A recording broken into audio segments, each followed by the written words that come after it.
দাদু, ও দাদু, একলা একলা বসে কি করছো গো? পাহারা দিচ্ছি। কি পাহারা দিচ্ছ গো? তোদের দিদিমা একটু পুকুর ঘাটে গেছে তো, তাই রান্নাঘর পাহারা দিচ্ছি। আজ রাজসভায় যাবে না? আজ রাজসভা ছুটি। কেন ছুটি কেন? মহারাজ তো কালী পুজোয় নবাবকে নেমন্তন্ন করতে মুর্শিদাবাদ গেছেন, তাই আজ রাজসভা বন্ধ। কি মজা! গোপাল দাদু ছুটি ছুটি। গোপাল দাদু আজ সারাদিন ধরে আমাদের সঙ্গে খেলা করবে। না, আজ কোনো খেলা নয়, বরং গোপাল দাদু আজ আমাদের আতশবাজি তৈরি করে দেবে। আতশবাজি তৈরি করব আমি? ব্যাস, তবেই হয়েছে। না না, কোনো কথা শুনবো না। আমাদের আতশবাজি তৈরি করে দিতেই হবে।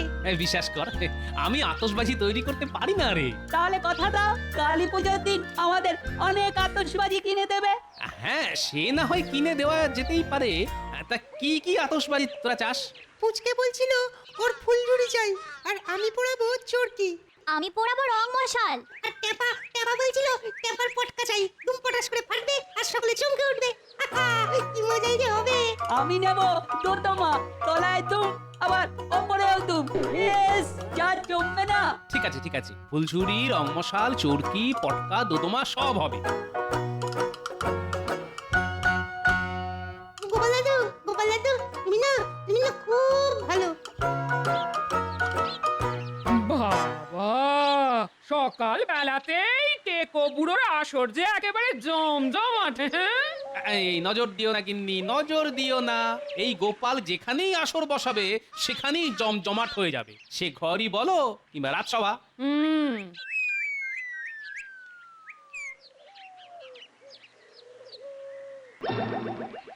এই গেল গেল গেল গেল গেল আমার সব গেল।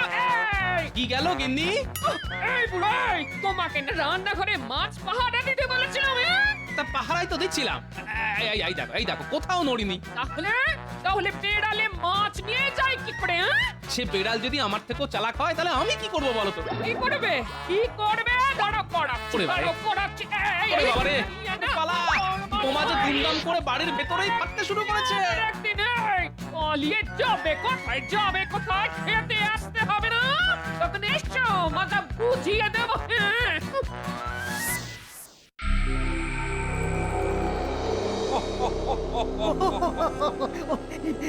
একটা যা চাল চেলেছেন না হুজুর, ওই চালেই এতদিন বাড়বে কৃষ্ণচন্দ্র হবে কার। শুধু কাপ নয়, একেবারে কুপোগাছ। হ্যাঁ,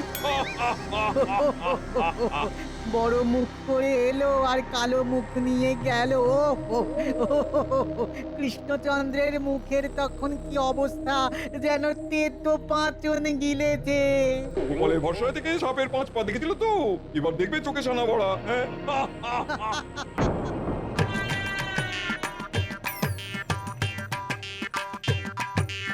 তাহলে তো অনেক হতে চললো, মানুষটা তো এখনো এলো না। আসবে কখন আর খাবেই বা কখন? তাহলে কি সকালে ঝাঁটা নিয়ে তাড়া করাটা আমার একটু বাড়াবাড়ি হয়ে গেল? ভালো লাগে না। এই ভূতের সংসার ছেড়ে যেদিকে দু চোখ যায় সেদিকেই চলে যাবো একদিন। গৃহস্থের কল্যাণ হোক মা।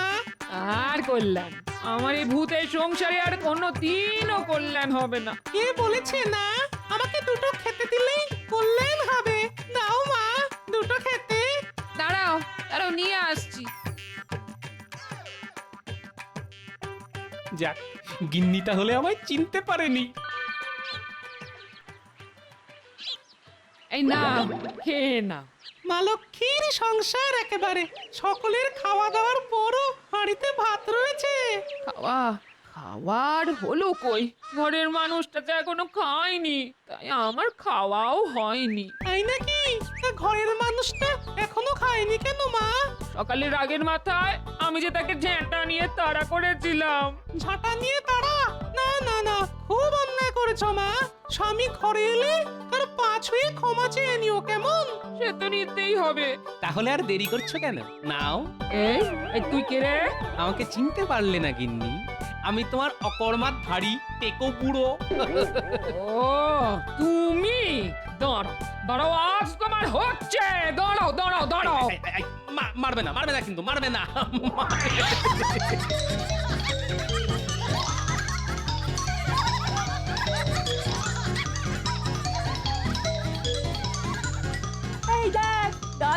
হাতিদা কেমন চোর চোর খেলছে।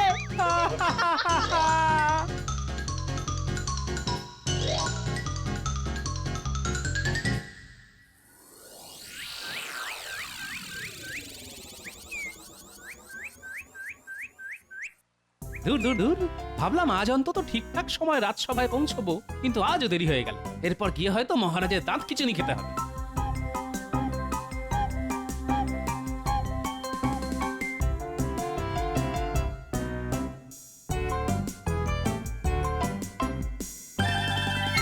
কিরে বাবা, রাজসভার সকলে একেবারে মৌনি বাবা হয়ে বসে আছে কেন?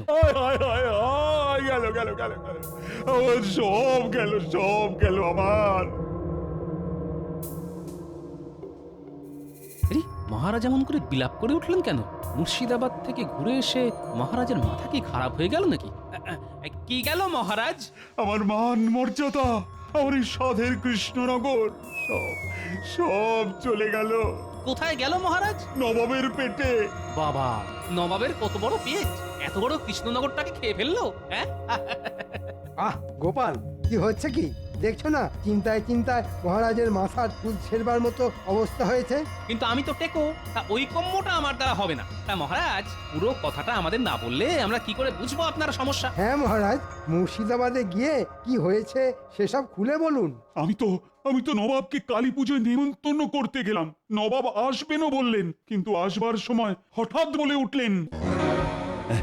তাহলে আসছেন তো জাহাপানা? আরে যাবো তো নিশ্চয়ই, তবে একটা কথা। কি কথা হুজুর? শুনেছি তোমাদের দেবদেবীরা নাকি দেবালয়ে থাকেন। সে তো থাকেন জাহাপানা। তা পুজোর সময় ওই দেবালয় থেকে তো তারা মর্তে নেমে আসেন। মানে সে তো আসেনি। খুব ভালো, খুব ভালো। আমি এবার মা কালীকে দেবালয় থেকে নেমে আসতে দেখতে চাই। দেখাতে পারলে অনেক পুরস্কার পাবে, আর দেখাতে না পারলে তোমার রাজ্য কিন্তু আমি কেড়ে নেবো। হ্যাঁ নয় হ্যাঁ। তাহলে কৃষ্ণচন্দ্র, আমি তাহলে কালী পুজোতে যাচ্ছি। আমিও যাচ্ছি। নবাবের বজ্জাতিটা একবার দেখেছেন? কালী পুজো নিয়েও কেমন প্যাঁচ মেরে দিল। খুব তো পেঁচের কথা বলছো, তা কি করে পেঁচ কাটবে সে ব্যাপারে কিছু বলো। কি যে বলেন, আপনি থাকতে আমি। সকলে তো বলে আপনি হলেন গিয়ে যাকে বলে পেঁচের গুরু মশাই।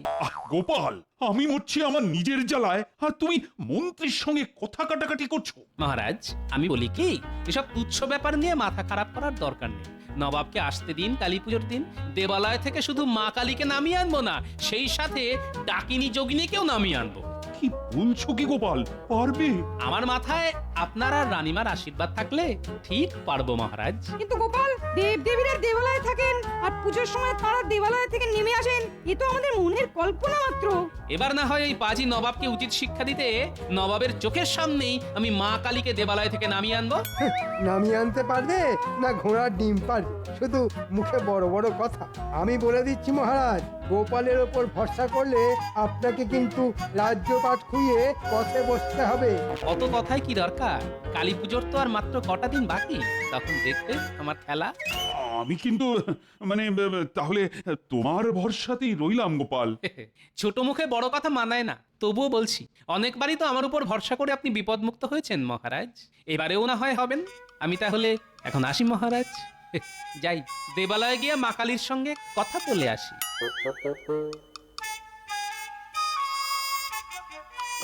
গোপাল যে কি করতে চাইছে সেটা একমাত্র গোপালই জানে।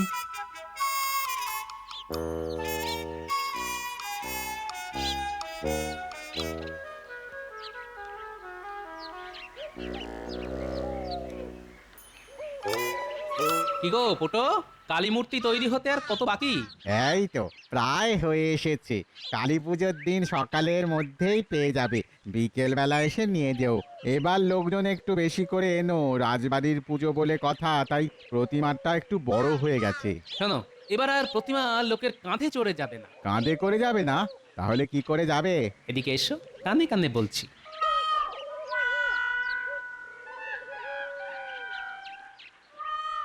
বাবা, তাহলে তো দারুণ একটা ব্যাপার হবে। তবে খবরদার, এ কথা যেন 5 কান না হয়। মনে রাখবে, এ আমার কথা নয়, এ হলো মহারাজের আদেশ। তুমি নিশ্চিন্তে থাকো গোপাল দাদা, আমি ছাড়া এ কথা কাকপক্ষীয় টের পাবে না। তাহলে আমি আসি, কালী পুজোর দিন বিকেল বিকেল চলে আসবো। আর হ্যাঁ, সেই সময় তোমার এখানে যেন আর কেউ না থাকে। ঠিক আছে, তাই হবে। আর সব ঠিকঠাক হলে মহারাজকে বলে তোমার মজুরি বাড়িয়ে দেব। ঠিক আছে।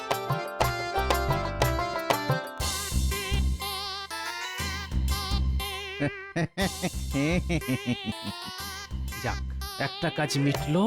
এবার যেতে হবে বিজ্ঞানীর বাড়ি। তাকে বুঝিয়ে সুঝিয়ে সেই উড়ুপ্পু খাটের মতো 3টে উড়ুপ্পু জলচৌকি বানিয়ে নিতে হবে। যাই দেখি সে আবার এখন বাড়ি আছে কিনা।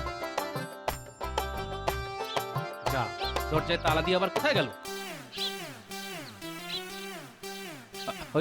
এই তো আসছে। বিজ্ঞানী, বিজ্ঞানী, আরে গোপাল, কি ব্যাপার? খুব জরুরি একটা কথা আছে। এসো, ভেতরে এসো।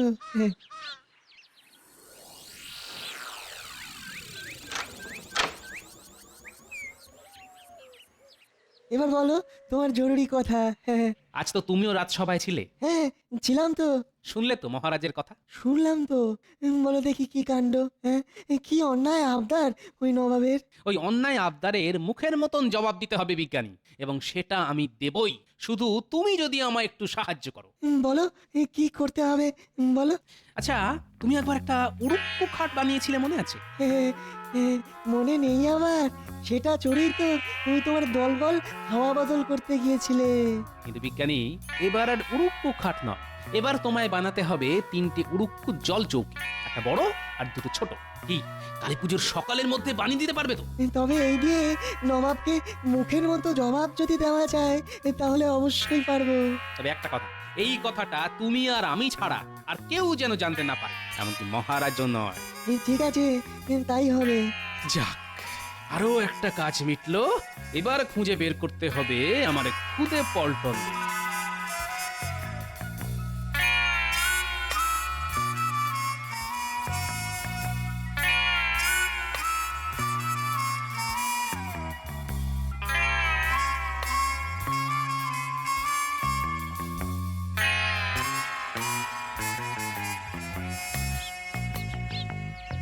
কি মজা, কি মজা!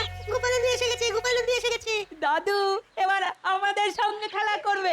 দাদু, আজ কিন্তু আমরা চোর চোর খেলবো। খেলা তো হবে, কিন্তু দাদু, আমার ফুলঝুরি আর চোরকি। হবে হবে হবে, সব হবে।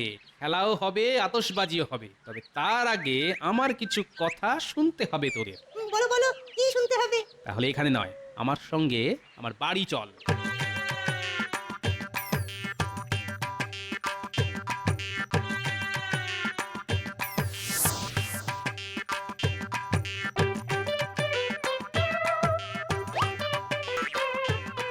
যাক, তোদের দিদা এখন বাড়ি নেই, ভালোই হলো। ওর কানে এসব কথা না যাওয়াই ভালো। খুব কি গোপন কথা? হ্যাঁ, খুব গোপন। আয়, ঘরের ভেতর আয়।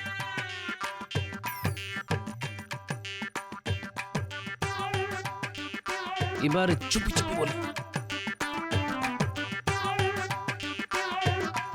কি মজা, কি মজা, খুব মজা হবে। তাহলে ডাকিনি যোগিনী খেলা হবে। গুলটে, তুই হবি ডাকিনী আর পুঁটি হবে যোগিনী। আর আমরা কি করব? সেটা না হয় পরে বলে দেবো। তবে খবরদার, তোরা ছাড়া এসব কথা আর যেন কেউ জানতে না পারে। কাউকে বলবো না?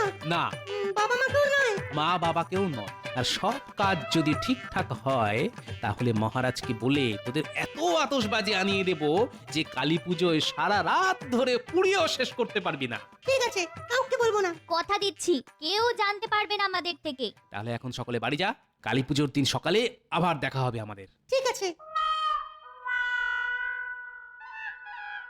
এবার দেখো নবাব বাহাদুর, তোমার কি অবস্থাটা আমি করি।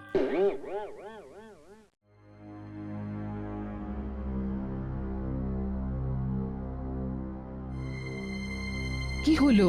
খাবারের থালা সামনে রেখে অমন করে বসে রইলেন কেন? খেয়ে নিন। গলা দিয়ে নামছে না রানী, আজ বারে কাল কালী পুজো। তো আচ্ছা রানী, গোপাল তো রাজসভায় সকলের সামনে জোর গলায় বলে গেল যে কালী পুজোর দিন সে দেবালয় থেকে মা কালীকে নামিয়ে আনবে, কিন্তু কি করে আনবে বলো তো? আপনি এত চিন্তা করছেন কেন? গোপাল যখন বলে গেছে তখন নামিয়ে আনার দায় গোপালের। ও, কিন্তু যদি আনতে না পারে তাহলে তো নবাব আমার হাত থেকে এই রাজ্য কেড়ে নেবে বলেছে। আবার বলছি, গোপাল থাকতে এত চিন্তা করবেন না তো। নিন, খেয়ে নিন।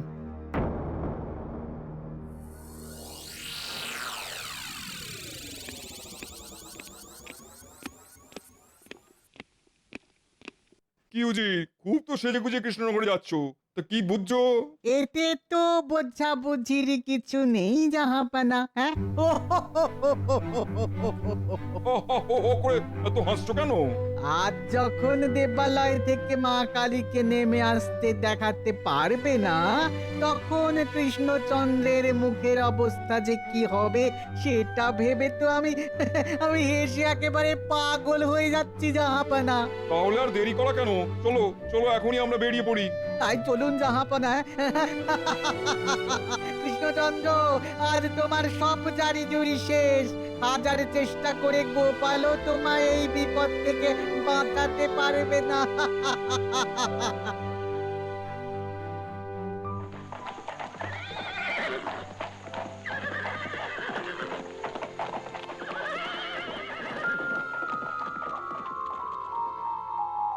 কি যে হলো? গোপাল, ও গোপাল, কোথায় গেল গোপাল? কোথায় আবার যাবে মহারাজ? দেখুন গিয়ে, বেগতিক দেখে সে হয়তো কৃষ্ণনগর ছেড়ে পালিয়েছে। আই, একদম বাজে কথা বলবে না মন্ত্রী। আমাকে এই বিপদের মুখে ফেলে গোপাল কখনোই পালিয়ে যেতে পারে না। পালিয়েছে কি পালায়নি সেটা রক্ষীরা ফিরে এলেই বুঝতে পারবেন। কি রক্ষী, গোপালের খবর পেলে? না মহারাজ, গোপাল বাড়ি নেই। তাহলে মিলে গেল তো আমার কথা। গোপালের ভরসায় থেকে আপনি আজ ধনে প্রাণে মারা গেলেন মহারাজ। মহারাজ, নবাব বাহাদুর আর উজির সাহেব আসছেন। সর্বনাশ, এসে গেছেন। কি কৃষ্ণচন্দ্র, পুজোর আয়োজন সব হয়ে গেছে? হ্যাঁ, মানে হ্যাঁ জাহাপনা, এই দেখুন সাজানো গোছানো মণ্ডপ। মণ্ডপে শুধু মা কালী যা এসে পৌঁছাননি। তিনি তো আবার দেবালয় থেকে ওই আকাশ পথে আসবেন, তাই না কৃষ্ণচন্দ্র? হ্যাঁ, এ মা কালী, গোপাল আমাকে ছেড়ে পালিয়েছে। এখন তুমি আমার ভরসা। আমায় তুমি রক্ষা করো মা, রক্ষা করো। কি হলো কৃষ্ণচন্দ্র? দিনের আলো যে ক্রমশ কমে আসছে। মা কালী কখন আসবেন? অন্ধকারে এলে তার আশা তো আমরা দেখতে পাবো না।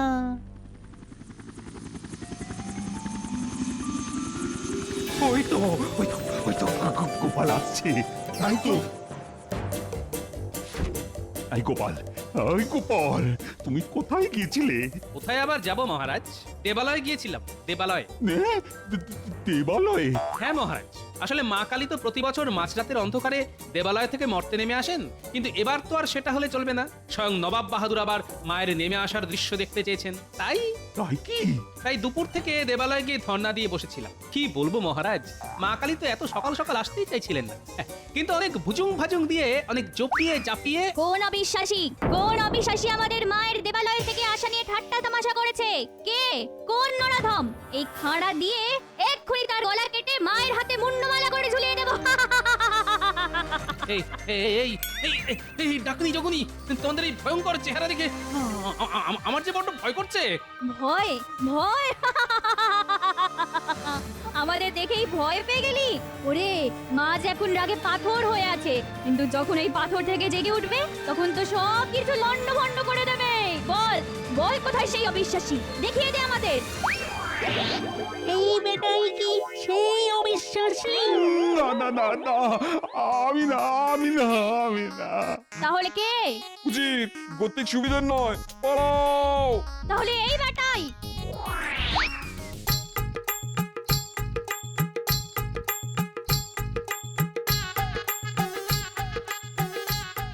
কি যে হচ্ছে কিছুই তো বুঝতে পারছি না। আমার মাথাতেও কিচ্ছু ঢুকছে না। দাদু, নবাব আর উজির সাহেবকে তাড়া করে একেবারে রথে তুলে দিয়ে এসেছি। ভয় পেয়ে কেমন যেন ছুটিয়েছে না। এতক্ষণে তারা হয়তো কৃষ্ণনগর ছেড়ে পালিয়ে গেছে। সাবাস গুলটে, সাবাস পুটি। দাদু গুলটে পুটি এই এই গোপাল এসব কি হচ্ছে হ্যাঁ? কি বুঝতে পারলেন না?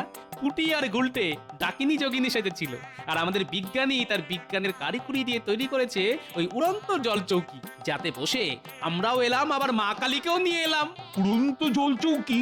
কেন মহারাজ মনে নেই? অনেক দিন আগে বিজ্ঞানী এরকম একটা উড়ুক্কু চৌকি তৈরি করে দিয়েছিল, যাতে করে আমরা বেড়াতে গিয়েছিলাম। মনে পড়েছে।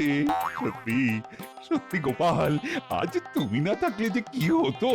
শুধু আমার একার দ্বারা এসব হয়নি মহারাজ, বিজ্ঞানী আর গুলটে পুঁটি না থাকলে আজ কিন্তু এই অসাধ্য সাধন করা সম্ভব হতো না। ও হ্যাঁ, আর এই সঙ্গে আমাদের পোটো মানে প্রতিমা শিল্পী, সেও আমাকে যথেষ্ট সাহায্য করেছে।